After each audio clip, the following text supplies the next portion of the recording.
All right. Hello and welcome to Public Administration. My name is Kalman Andrassy, and I will be leading us through this course for Stanton University.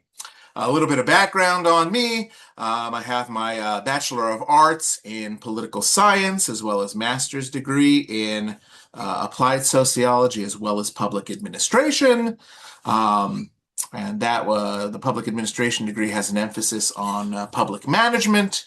And I have a doctorate in public administration with a specialization in public policy. I also hold a professional series certificate in emergency management from the Federal Emergency Management Agency. And I have worked with various public sector as well as private sector organizations, utilizing my skills in public administration over the years.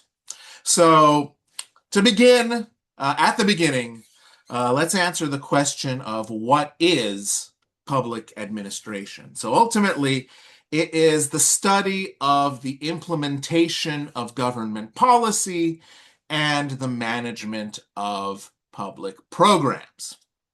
So it examines the gap between political decision making and the real world social impacts of those decisions.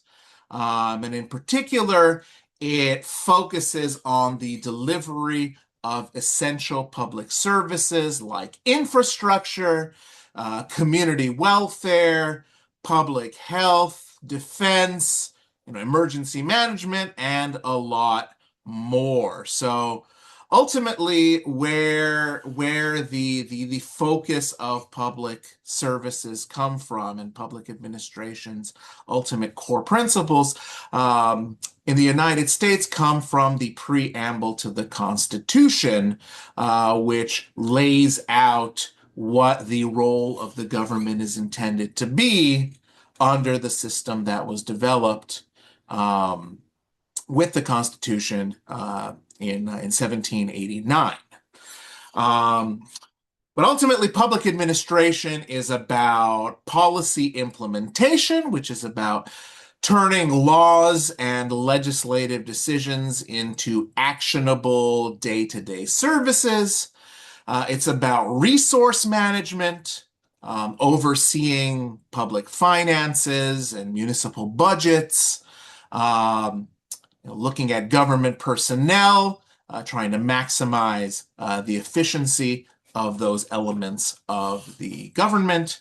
And it's about public service delivery, ensuring that community needs are met and that they're done so both fairly and transparently, as well as equitably, right? Making sure that no specific group of individuals gets more or less than anybody else. So you may have taken political science classes in the past, and maybe you wonder how public administration and political science are related. So, I mean, in the broadest nutshell possible, political science is going to be the study of political systems, the study of political theories, maybe power dynamics, international relations, maybe voting behaviors, and things like that. Public administration is often considered a subfield or a subset of political science. And again, it's the practical, hands-on management of the bureaucratic machinery, the government agencies, and public resources that political science encompasses. Public administration is also seen as sort of a sister discipline to business administration, right? Or even management. So whereas business administration tends to focus on things like the operations and personnel and finances of a private organization, public administration does much the same, but for public institutions. And the big thing there is it's without the expectation of profit as you would see in a private sector organization. Okay? So when it comes down to the difference between public and private organizations, public organizations are government-run or nonprofit entities that are funded primarily by taxpayers or occasionally by donors or through monies that are collected through the provision of services, the organization is expected to provide to benefit society. So we're talking about organizations like schools, or anything related to infrastructure. Um, I mean, in most places outside of the United States, things like healthcare are considered public sector um, entities and organizations as well. Whereas private organizations are owned either by individuals or by shareholders and are driven mainly um, by market competition and profit generation, right? They want to make as much money as possible for the owners or the shareholders.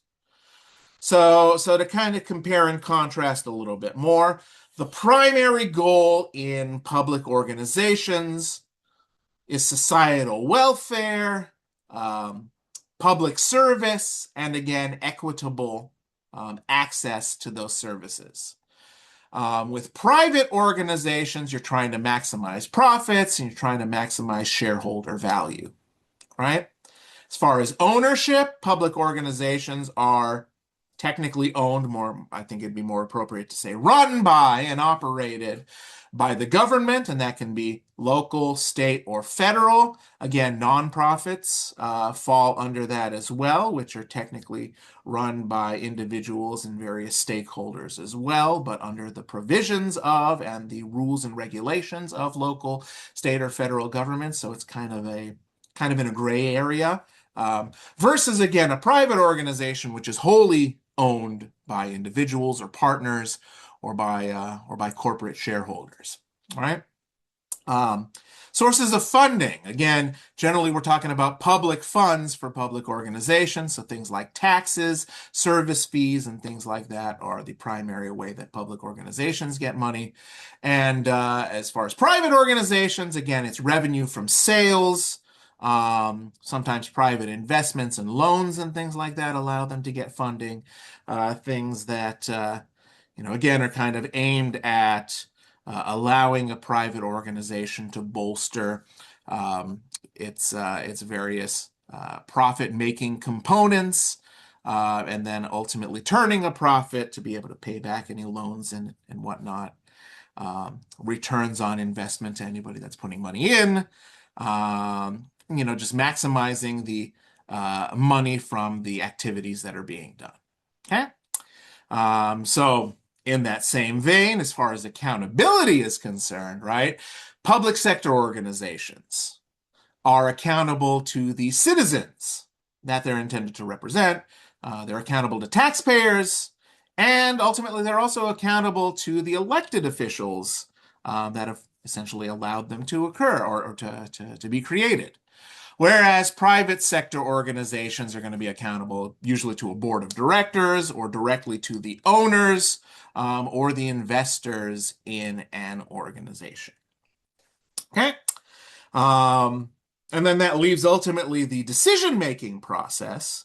When we talk about public sector organizations, we're talking about a highly bureaucratized set of organizations. So the decision making is going to be highly bureaucratic, and it requires really strict compliance with policies and having transparent procedures that again will allow citizens, taxpayers, and elected officials to take a look and be like, okay, yeah, you're doing what you're supposed to be doing, or no, you're not doing what it is you're supposed to be doing.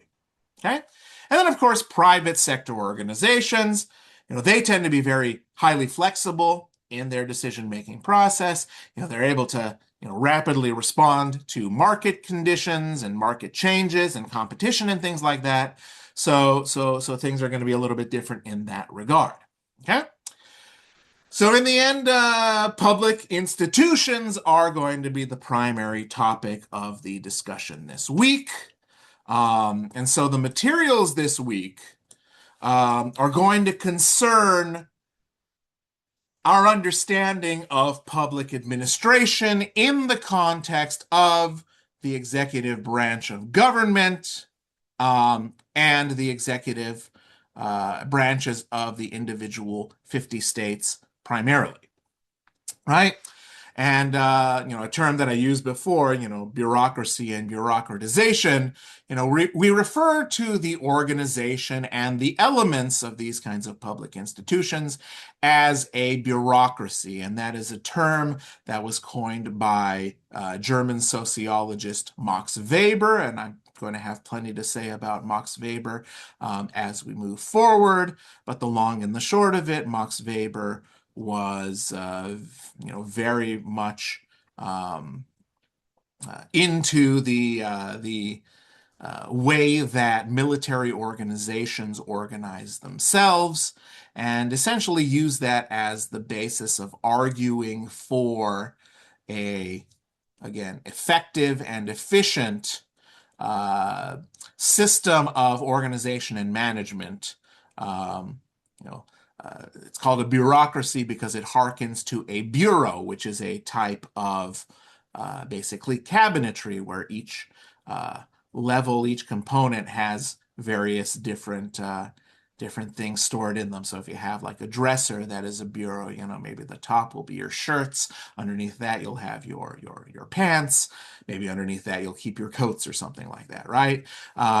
So the idea of bureaucracy is that there is a very strict set of organization. There is a hierarchy, um, responsiveness of lower levels of the bureaucracy to the higher levels of bureaucracy, um, very highly specialized elements of the bureaucracy. And these are all things that we're going to talk about a little bit more as we move forward in the class. And again, the lessons today are going to examine the structure of public bureaucracy, maybe the politics surrounding it, and how technology has changed, is changing, and will change the field of public administration moving forward.